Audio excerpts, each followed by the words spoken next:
So when I was an undergraduate at the University of Alberta, I had some success with women, but not much.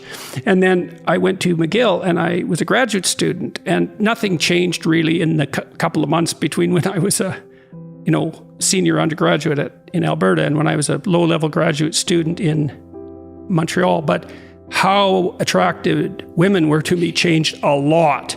And I thought, well, that's not you, that's something about status. And I already knew that the evolutionary theory there, and that women are more affected by, let's say, social status in relationship to sexual attractiveness than men are. But then I thought that through too, and I thought, no, women use status as a marker for the ability to gain status in novel environments. It's something like that. And so like an expensive watch or something like that, or a nice suit, shows that you have acquired resources and hints that you still could, even if things fell apart. So it's not mere power or even resources, which it's often parodied at and sometimes understood as. It's a proximal marker for something much deeper.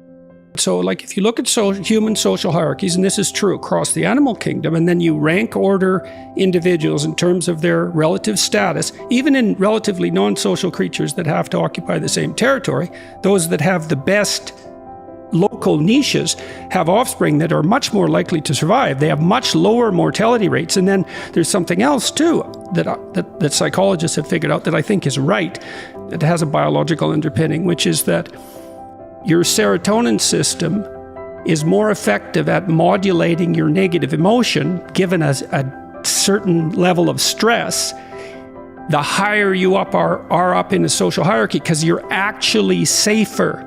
And so part of what that implies, and this just blew me away when I sorted it out, was that when you go after someone's beliefs and they've used their beliefs to stake a claim to a position in a hierarchy, you're attacking the structure that modulates their sensitivity to negative emotion.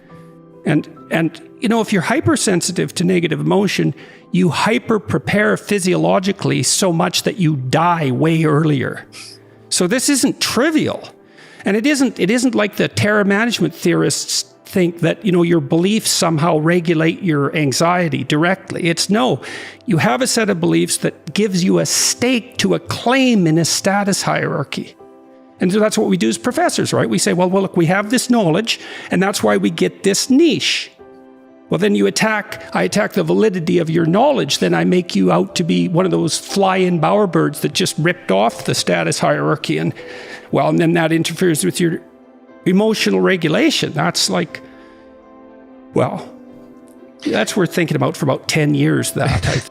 Partly what the woman is trying to do is use markers of proximal success as an indicator of niche switching capacity.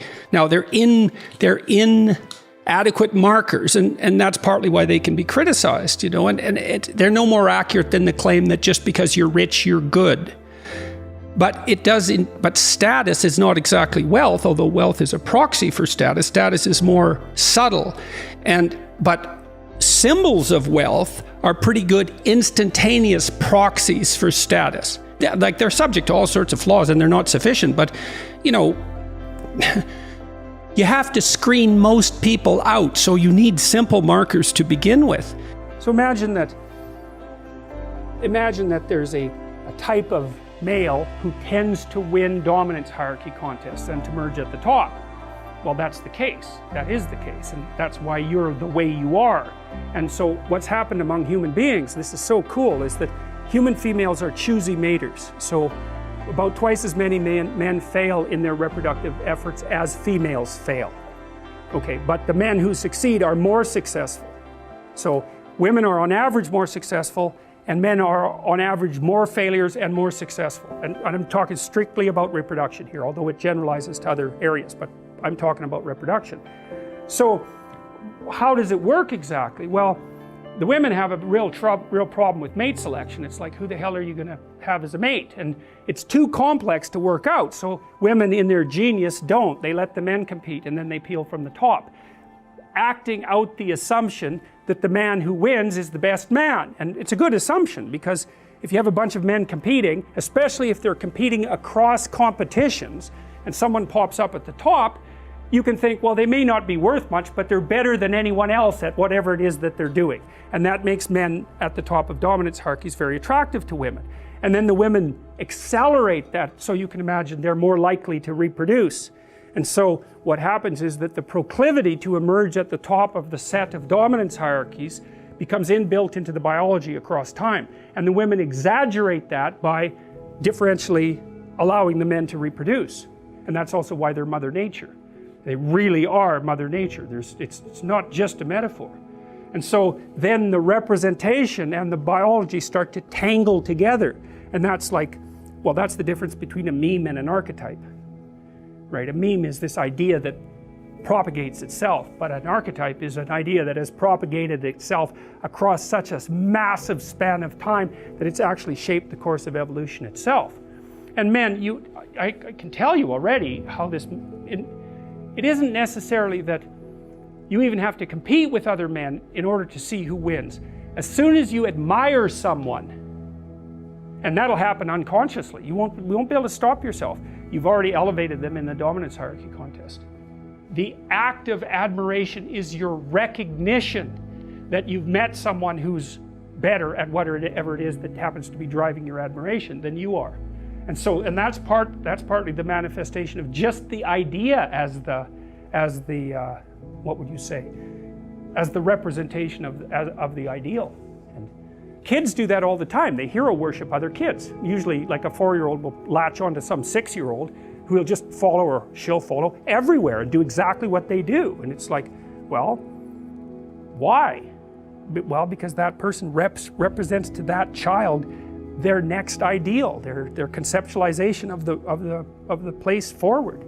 So our society, and this is the dominance hierarchy idea. Dominance hierarchies set themselves up as a matter of course. They're the standard way that animals organize themselves in a territory. Well, okay, human beings are watching those dominance hierarchies since we became self-aware, thinking, what the hell are we up to? What the hell are we up to? And there's a question that lurks in there. What constitutes acceptable power? What constitutes acceptable sovereignty? Who should lead? Who should rule? What should be at the top? Well, we talked about that. The Mesopotamians figured that out.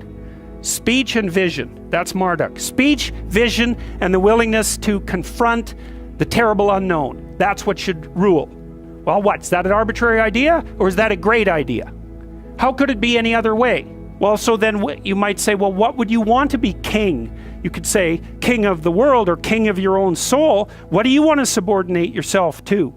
How about your heroic willingness to encounter the unknown and articulate it and share that with people?